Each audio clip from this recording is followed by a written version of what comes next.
bà trong việc số này thằng khía ngày năng đá nợ bằng hai nhầm năng lượng bằng hai nhầm pi ở sọt khát khí pi e là hốt đó sật nợ nông Microsoft Word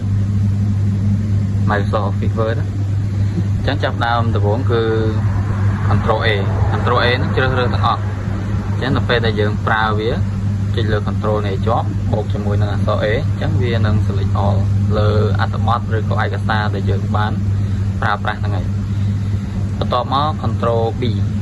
B គឺដាក់អក្សរដិតចឹងឧទាហរណ៍ថាខ្ញុំចង់ឲ្យអក្សរឡើងនេះដិតចឹងចុចអុសលើអក្សរមក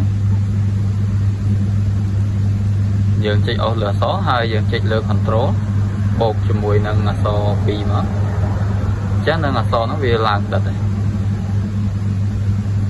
ចឹងទៅពេលដែលយើងដោះវាវិញ control B វិញមកគឺដោះវិញហើយបន្ទាប់មក control C គឺមានតួនាទីសម្រាប់ចម្លងរាល់ឯកសារចម្លងរាល់ទិន្នន័យចម្លងរាល់អក្សរណាដែលយើងបានសរសេរឬក៏ចង់ចម្លងចឹងថាខ្ញុំចង់ចម្លងអក្សរមួយនេះចឹងគ្រាន់តែយើងអុសលើវាមក control C ចម្លងវាមិនមែនបបាត់វាទេវានៅដដែលតែយើងចម្លងវាឧទាហរណ៍ថាចម្លងវាយកមកដាក់ខាងលើនេះចឹង select លើវាមក control V ចឹងវានឹងមកចឹង control V នៅខាងក្រោមខ្ញុំនឹងប្រាប់ថា control V សម្រាប់ធ្វើអីចម្លងបែបហ្នឹងគឺចម្លងអក្សរហ្នឹងមកដាក់កន្លែងនេះអញ្ចឹងអក្សរខាងនេះក៏នៅខាងនេះក៏នៅដែរបន្តមកទៀតប្រើលើ control D នេះគឺសម្រាប់ជ្រើសរើសពុម្ពអក្សរចង់ឧទាហរណ៍ថាយើងចង់ជ្រើសរើសពុម្ពអក្សរឬក៏យើងចង់លេខ style ចង់លេខអីដែលតាក់ទងជាមួយនឹងអក្សរហ្នឹងគ្រាន់តែយើងអុសលើវាហើយចុចលើ control D អញ្ចឹងវានឹងចេញកន្លែង format font មកឲ្យហើយឬក៏ font format ហ្នឹងចេញឲ្យនៅក្នុង font format ហ្នឹងគឺយើងសម្រាប់សេរីឬក៏កំណត់តាក់ទងជាមួយនឹង font ឧទាហរណ៍ដូចជាពុម្ពអក្សរទំហំអក្ស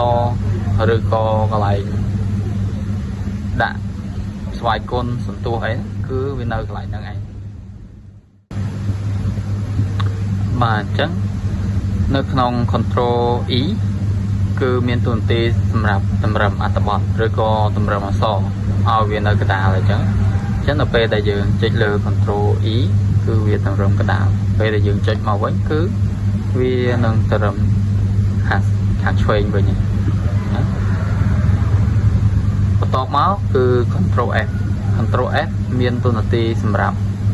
ស្វែងរកពាក្យស្វែងរក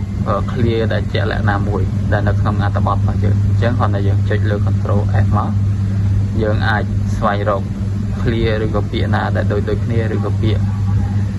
យអីមួយដែលនៅក្នុងអត្ថបទយើងហ្នឹងតែអត្ថបទយើងច្រើនយើងដឹងថាវានៅចំជួរណាឬក៏ស្ថិតនៅកន្លែងណានៃអត្ថបទគ្រាន់តែយើង search លើវាទៅគឺវានឹង note ឲ្យយើងហើយ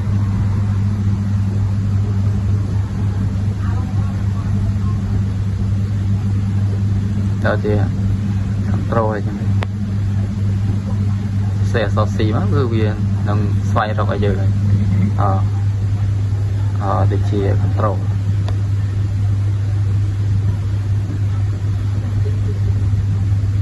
ចឹងវា note ពាក្យដែលយើងស្វែងរកឲ្យយើងហើយបន្តមកទៀត control G មានតួនាទីសម្រាប់រុករកឬក៏រុករកទំព័រជាក់លាក់ណាមួយដែលនៅក្នុងអត្ថបទរបស់យើងសិនជាអត្ថបទរបស់យើងហ្នឹងមានទំព័រច្រើនមានស្លឹកច្រើនអញ្ចឹងយើងអាចជ្រើសរើសវានៅនឹងបានបន្តមក control H មានតួនាទីសម្រាប់ជំនួយបន្ទាប់ពីយើងផ្លាស់ប្ដូរពាក្យនៅក្នុងឯកសារអញ្ចឹងទៅអញ្ចឹងពេលដែលយើងប្រើលើវាទៅយើងអាចផ្លាស់ប្ដូរពាក្យនឹងបានទៅជាពាក្យអីផ្សេងដូចថាពាក្យដែលយើង find រកនេះឬក៏យើងចង់បដូរពាក្យ control នឹងចេញទៅដាក់អីផ្សេងឬក៏ control នឹងទៅសេខុសថាបាត់ L អីចឹងទៅយើងទៅសេថែម L មក ចឹងយើងចុចលើកន្លែងនេះមកគឺវានឹងផ្លាស់ប្ដូរឲ្យយើងទាំងអស់ឲ្យតែមានពាក្យថា control បន្ទាប់មកទៀតcontrol I នឹងមានតួនាទីសម្រាប់ធ្វើឲ្យអក្សរនឹងវា trade អញ្ចឹងពេលដែលយើងអស់លើអក្សរមកយើងចុចលើ control បូកជាមួយនឹងអក្សរ I អញ្ចឹងអក្សរហ្នឹងនឹងចេញជា trade ហើយពេលដែលយើងចុចលើ control I មកវិញអក្សរហ្នឹងធម្មតា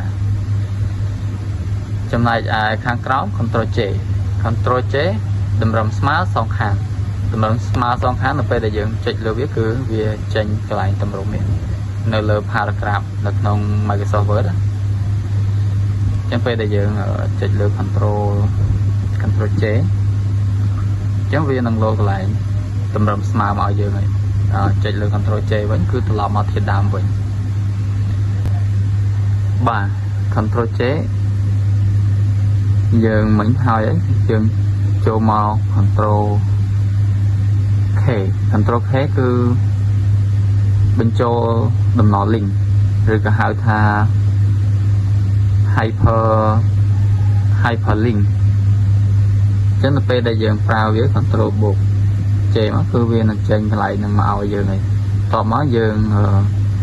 add address ចូលមកគឺយើងនឹងអាចប្រើនៅក្នុងការដាក់បញ្ចូល link បានបន្ទាប់មកចូលមកដល់កន្លែង control L គឺតម្រឹមឆ្វេងអញ្ចឹងពេលដែលយើងប្រើលើ control L គឺវានឹងតម្រឹមឆ្វេង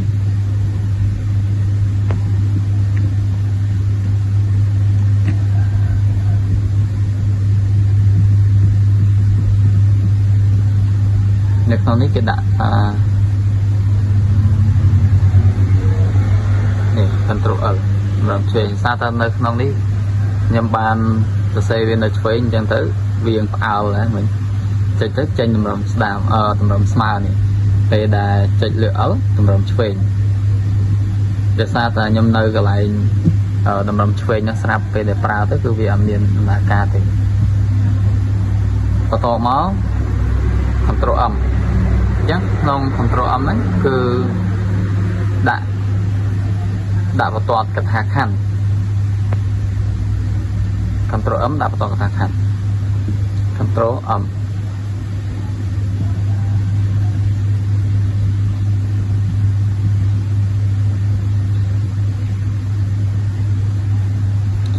ចឹងនៅពេលដែលយើងប្រើលើ control M គឺមិនដាក់បន្ទាត់លើកថាខណ្ឌអីទេអាហ្នឹងគ្រាន់តែយើងពេលដែលយើងប្រើវាគឺវាចូលបន្ទាត់ទាំងមូលរបស់យើងហ្នឹងគឺវាអង្គលទៅខិតទៅខាងស្ដាំអញ្ចឹងពេលដែលយើងប្រើទៅគឺវាខិតទៅខាងស្ដាំរហូតនេះខិតទៅខាងស្ដាំរហូតចឹងហ្នឹងគឺ control M ពេល control N គឺស្មើនឹងបើកกระดาษថ្មីឬក៏ទំព័រស្លឹកថ្មីបន្ទាប់មកទៀត control O នោះគឺបើកឯកសារឬក៏ហៅថា open ហ្នឹងចុចលើ control បូក O អញ្ចឹងវានឹងចេញកន្លែង open មកឲ្យយើងសម្រាប់យើងជ្រើសរើសឯកសារចាស់ដែលយើងបានប្រើប្រាស់យកមកមើល control P គឺ print ពេលដែលយើងចុចលើ control P វានឹងបើកកន្លែងមុខងារ print មកឲ្យយើងជ្រើសរើសឬក៏ប្រើប្រាស់នៅក្នុង control Q គឺវាមានតួនាទីសម្រាប់លុបទម្រង់ខ្ញុំឧទាហរណ៍ថាកដាស់ថ្មីឧទាហរណ៍ថាខ្ញុំសេរីកន្លែងទម្រង់បន្ទាន់ណាបែបនេះអញ្ចឹងនៅពេលដែលយើងប្រើលើ control Q គឺទម្រង់បន្ទាន់ត្រឡប់មកកន្លែងដើមវិញនេះមកឃើញនេះវាមកកន្លែងដើមវិញអញ្ចឹងពេលដែលយើងប្រើលើ control Q គឺបន្ទាត់ហ្នឹងគឺវារត់មកកន្លែងដើម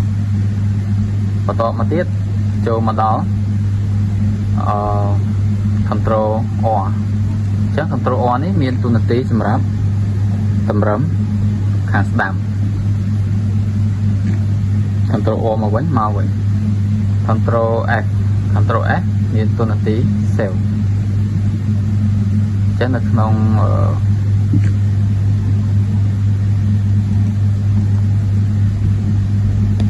នេះនៅក្នុងកន្លែងហ្នឹងពេលដែលយើងចុចលើ control S មកគឺវានឹង load ចេញកន្លែង save មកយើងហើយអញ្ចឹងយើងអាចរើស more option រើសទីតាំងឬក៏ check location ផ្លាស់ប្ដូរវាទៅអញ្ចឹងយើងអាច save បានហើយបន្ទាប់មកទៀត control T control T គឺមានតួនាទីសម្រាប់ដាក់សម្រាប់នេះគេដាក់ថាបន្ទាត់រម៉ាំងបង្កើតការចូលបន្ទាត់អញ្ចឹងពេលដែលយើងប្រើលើ control T ប្រើលើ control T គឺវានឹងចូលបន្ទាត់នៅក្នុងកន្លែងបន្ទាត់ត្រឹមខ្ញុំសាមើលមើលសិនតែមើលអត់ទាន់ចឹងថតថានេះកន្លែងនេះអញ្ចឹងពេលដែលយើងនៅក្នុងកន្លែង control T ខ្ញុំដាក់តាក្នុង Word អញ្ចឹងនៅពេលដែលយើងប្រើវាឧទាហរណ៍ថាដាក់រម៉ាំងបែបនេះចឹងអញ្ចឹងពេលដែលយើងចុចលើ control T អញ្ចឹងគឺវានឹងឃ្លាតកន្លែង cursor ហ្នឹងមកឆ្ងាយឬក៏មកខាងស្ដាំពេលដែលយើងចុចទៀតគឺវាឃ្លាតមកទៀត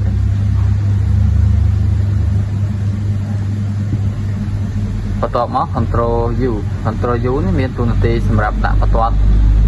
នៅខាងក្រោមអក្សរអញ្ចឹងពេលដែលយើងអស់លើអក្សរណាមកយើងប្រើលើ control U ទៅគឺវានឹងដាក់បន្ទាត់ឲ្យយើងហើយពេលដែលយើងចុចមកវិញគឺដោះបន្ទាត់control V មិញយើងនិយាយនៅខាងលើមិញជាមួយនឹង control C ដែលយើង copy ហើយបញ្ចេញវាគឺប្រើលើ control V នឹងឯង control V ឧទាហរណ៍ថាខ្ញុំចង់ copy កន្លែងនេះយើងមិញរៀនហើយ control C copy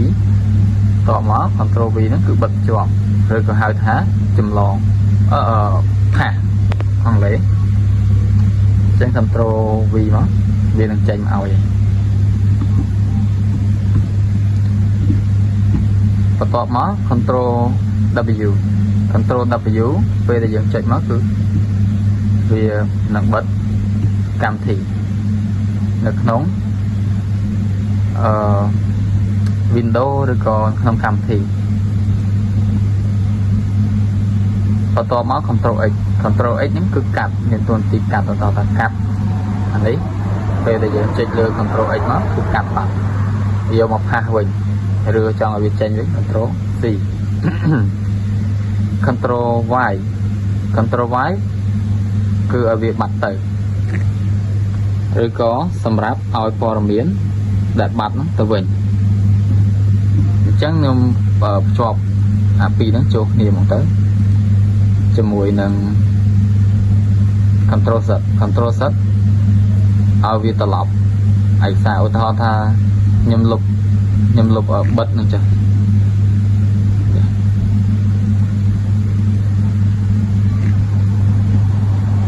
ចឹងបន្ទាប់មកខ្ញុំចង់ឲ្យវាមកវិញ control Z មកគឺវាមកវិញដល់ពេលខ្ញុំចុចលើ control Z ទៀតវាបាត់អស់អញ្ចឹងចង់ឲ្យវាមកវិញយើងចុចលើ control Y អញ្ចឹងម្នាក់ឲ្យមកម្នាក់ឲ្យទៅ control Z redo control Y undo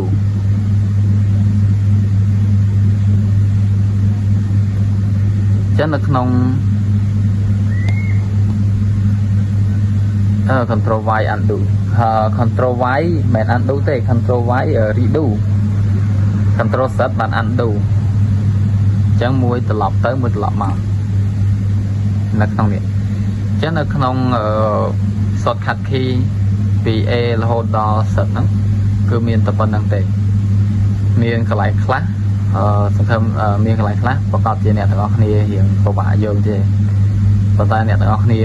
ស្វែងយល់នៅក្នុងអ៊ីនធឺណិតបន្ថែមហើយនឹងមើលវីដេអូរបស់ខ្ញុំហើយអ្នកទាំងអស់គ្នានឹងយល់អំពី shortcut key នីមួយៗហ្នឹងហើយថាគេប្រើបែបម៉េចអញ្ចឹងមិនមែនថាយើងចេះលើ shortcut Wordទាំងហើយយកទៅប្រើទៅលើកន្លែងផ្សេងផ្សេងអញ្ចឹងកន្លែងផ្សេងផ្សេង shortcut របស់វាក៏ផ្សេងផ្សេងគ្នាដែរ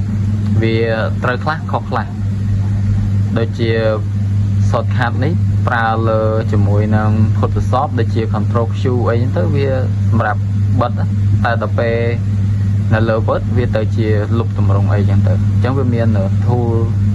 វាមាន shortcut ផ្សេងផ្សេងទៀតដែលវាអាចខុសទៅលើកម្មវិធីផ្សេងតែនេះគឺខ្ញុំតម្រូវទៅលើ Microsoft Word តែម្ដងអញ្ចឹងនៅក្នុងវីដេអូហ្នឹងមានតែប៉ុណ្្នឹងទេសង្ឃឹមថាអ្នកទាំងអស់គ្នានឹងយល់ហើយជាជំនួយមួយសម្រាប់ការប្រើប្រាស់នៅក្នុងការវាយអត្ថបទរបស់យើងហ្នឹងឲ្យបានកាន់តែលឿនអញ្ចឹងអត់មានអីទៀតទេចុងក្រោយបាយបាយជំរាបលាជួបគ្នានៅវីដេអូក្រោយទៀត